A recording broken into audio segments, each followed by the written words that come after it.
आणि तुम्ही शेतकऱ्यांचा अंत बघताय का, किती त्यांची सहनशीलता आहे त्याची परीक्षा घेताय का? आणि जी उपसा सिंचन योजना आहे मंगळवेढा, ती आदरणीय शिंदे साहेबांनी आणि नाना भालकेने त्यावेळेस मंजूर केलेली, पण ती प्रलंबित राहिली जेव्हा सत्ता बदल झाली तेव्हा.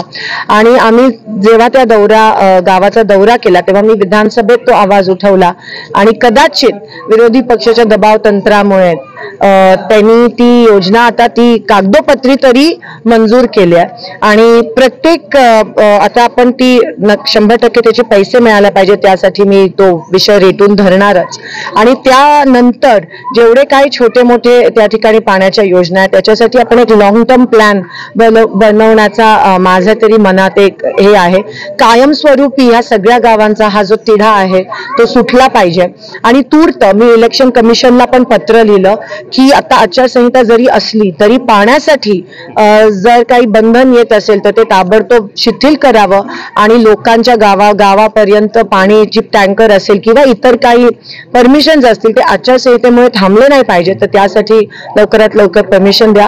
त्यासोबत मी सोलापुरातले काही उद्योगपती असतील, काही कंपनी असतील, त्यांना देखील मी विनंती करणार आहे की तुम्ही टँकर जर या सगळ्या गावांमध्ये पाठवू शकला तर ते योग्य होईल. काही गावांना पंढरपूरच्या 2-2 तासच लाईट मिळतात, ते 2 तासाचं 4 तास होण्याबाबत मी कालपासून कलेक्टरांच्या संपर्कात आहे.